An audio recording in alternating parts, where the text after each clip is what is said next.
Well, folks, here we are. It's a sad day. This has been quite the journey, and now that the Bad Batch is ended, it's going to be very interesting to go back one day and watch it all over again, knowing how it ends, knowing where all the characters end up. I believe I've mentioned this before, but when the show first began, first of all, it took me a while to start watching it. I didn't watch season 1 until a bit after it came out. I liked it, I thought it was an enjoyable show, wanted to see where it went, but man, this last season and this finale has really solidified this as one of my top Star Wars shows, animation or live action. It's been enjoyable all the way through. And this episode doubly so. It was just about a perfect finale, with all the batch working together to rescue each other, rescue the clones, rescue the kids. Each character had something to contribute, which felt like a good wrapping up of their arcs. Like Crosshair, his hand getting chopped off. How dark was that? But still being able to shoot the handcuffs.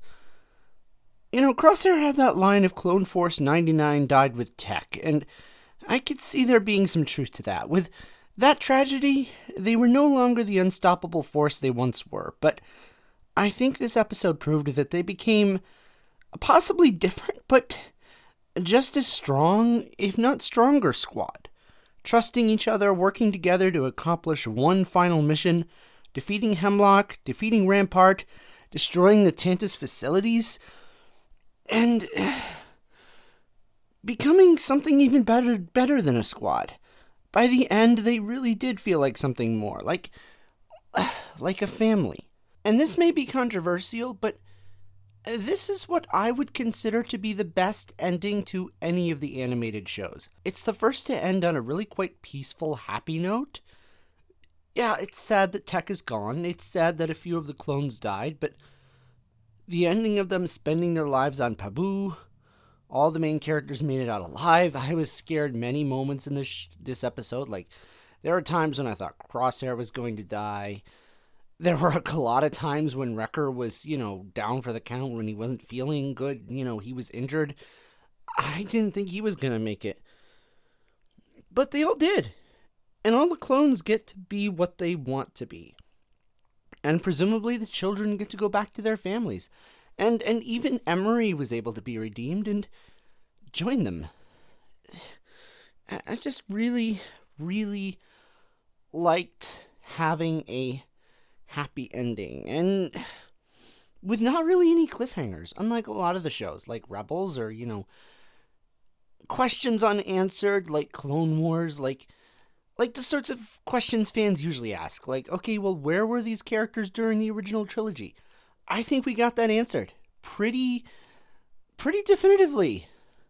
The Batch were resting on Pabu, and Omega actually joined as a pilot in the rebellion.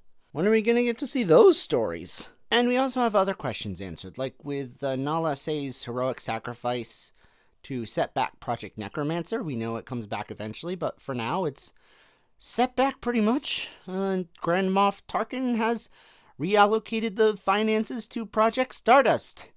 Yeah, we'll see how that goes for you, buddy. Great idea. But yeah, great ending.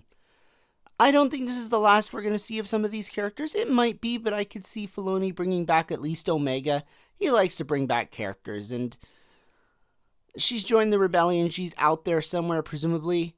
So yeah, I could see her popping up, maybe even in something live action. I'd love to see her with Boba Fett still. That would be pretty cool. Probably not going to happen, but you never know, it might. I wonder who they would cast as her. I doubt they would use Michelle Ang. I think they would recast her as a different, actress. That would be interesting to see. I don't know. What do you guys think about that? Who would you cast as live action Omega? If we see her again. I hope we do. This finale made me realize, I think, out of all the characters in all the animated shows, these are the ones that I probably have enjoyed spending time with the most. That's what made this show great. What makes any show great? The characters and their journey. I always enjoy the characters in Star Wars, but for me, the Batch and Omega, they seem to be something really special. The team behind this show did an amazing job with these 3 seasons, and I can't wait to see what Lucasfilm Animation comes up with next. Speaking of which, Tales of the Empire, don't forget, releases this Saturday, May the 4th. So wait for my review of that at some point, probably either this weekend or maybe early next week. It depends on when I get to it. But yeah, let me know what you guys thought of that show, what you would like to see from the animation team next, and whether you think we're going to see these characters again and where you would like to see them pop up. But yeah, thank you for joining me for these Bad Batch reviews, including this sadly final one. And I'll see you next time. Goodbye.